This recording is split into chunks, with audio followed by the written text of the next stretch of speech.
Hello guys, how are you. आज हम जो चैप्टर स्टार्ट करने लगे हैं हिस्टोलॉजी, उसका नाम है द सेल। तो सेल क्या है, इसका इंट्रोडक्शन करेंगे। आज की इस वीडियो में हम सेल का इंट्रोडक्शन, सेल की जो मेन दो टाइप्स हैं वो पढ़ेंगे, प्रोकैरियोटिक्स, यूकैरियोटिक्स।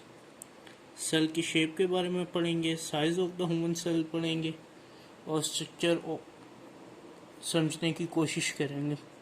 तो चलिए स्टार्ट करते हैं। जो सेल है क्या, basically the smallest unit of protoplasm.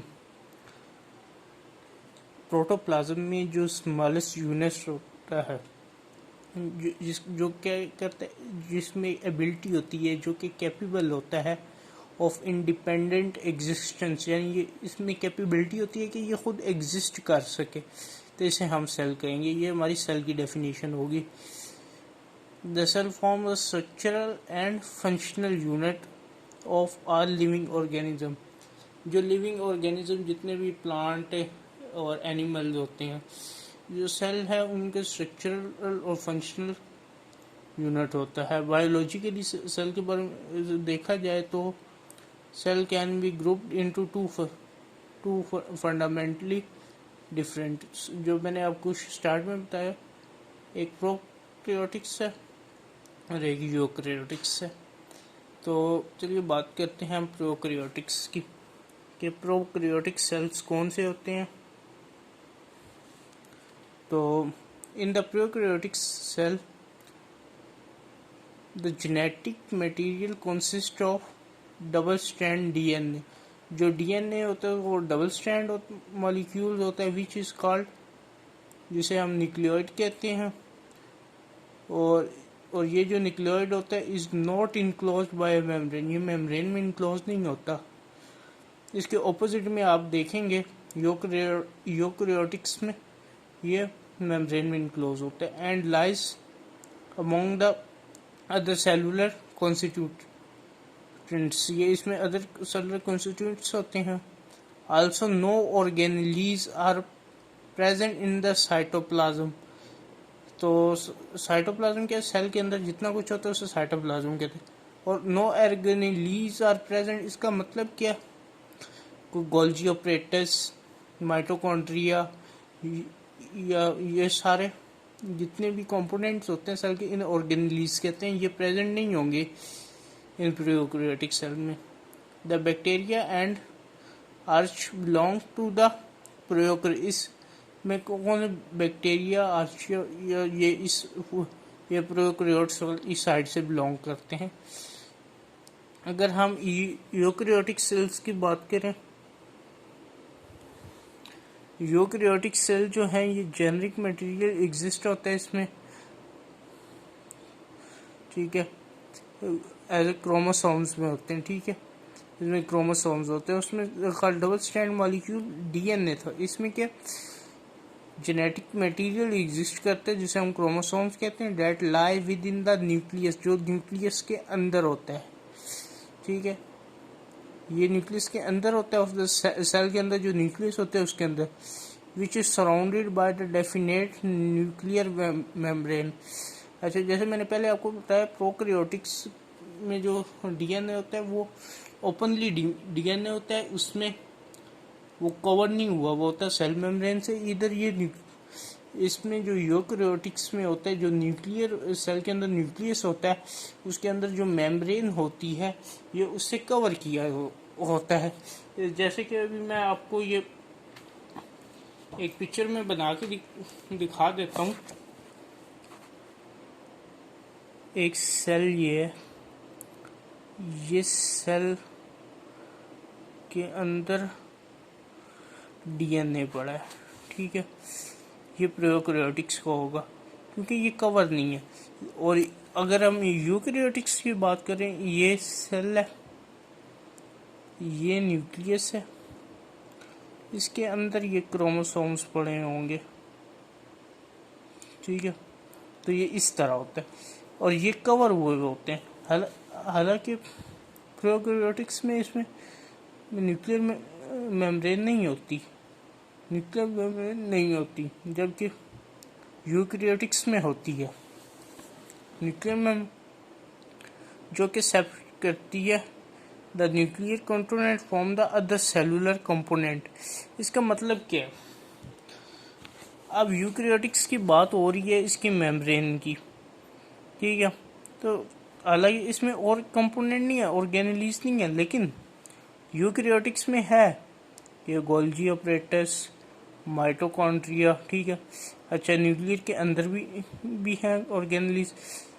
जो न्यूक्लियर मेम्ब्रेन के इसमें काम किया, ये सेपरेट करती है जो न्यूक्लियर के अंदर ये क्रोमोसोम या ऑर्गेनेलीज जो भी है इनको, और ये जो सेल के अंदर है इन दोनों को ये सेपरेट करके रखती है। ये आपस में मिक्स नहीं होते, फ्यूज नहीं होते।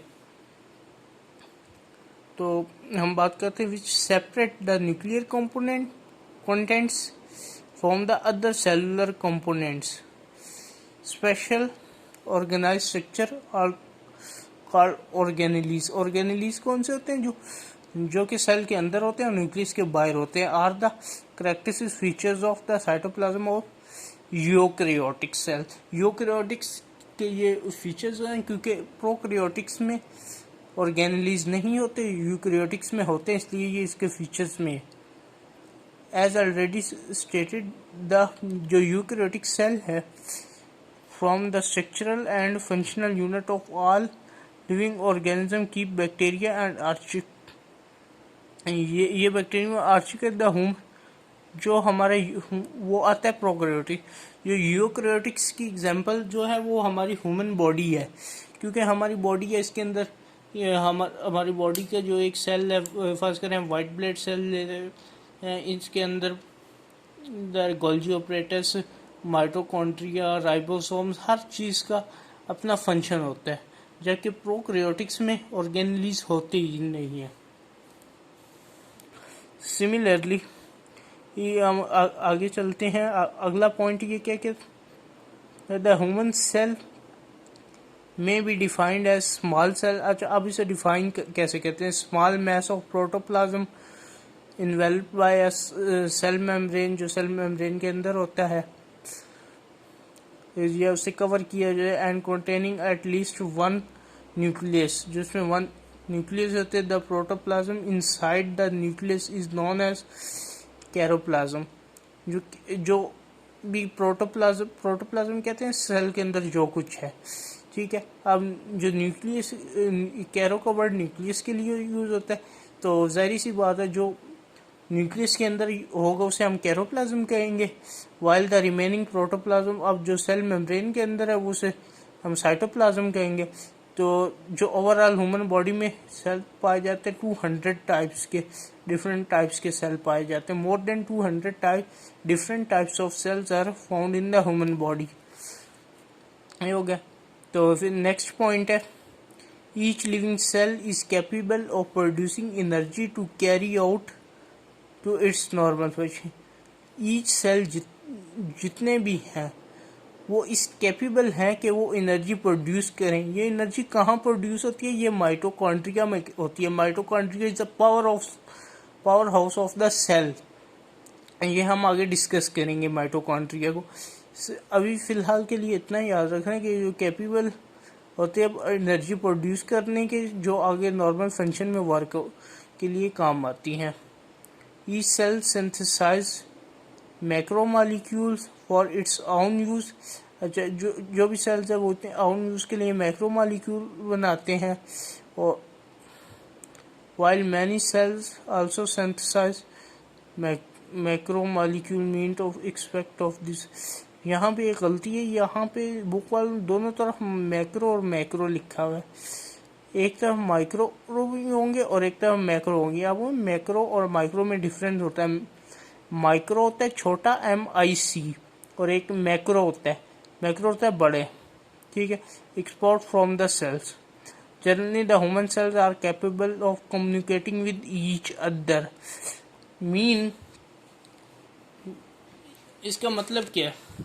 This is one human cell, this is other human cell. These both cells are communicate with each other. ये दोनों सेल जो हैं एक दूसरे से कम्युनिकेट कर सकते हैं। मीन कि अपने जेनेटिक प्रोटोप्लाज्म वगैरह इसमें शेयर कर सकते हैं। अब ये कैसे होता है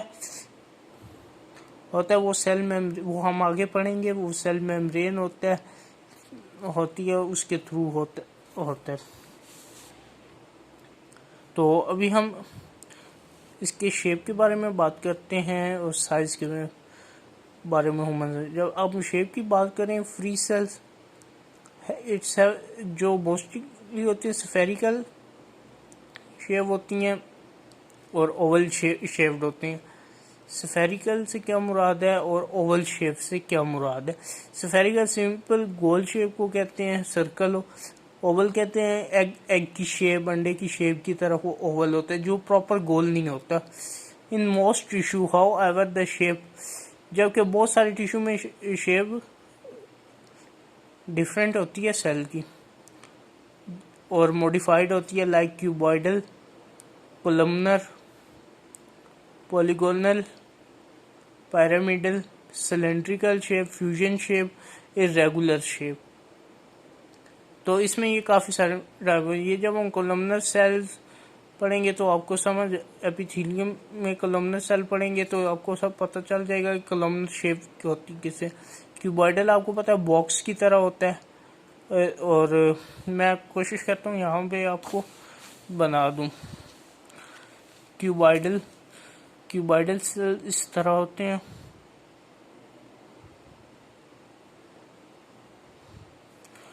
बॉक्स की तरह।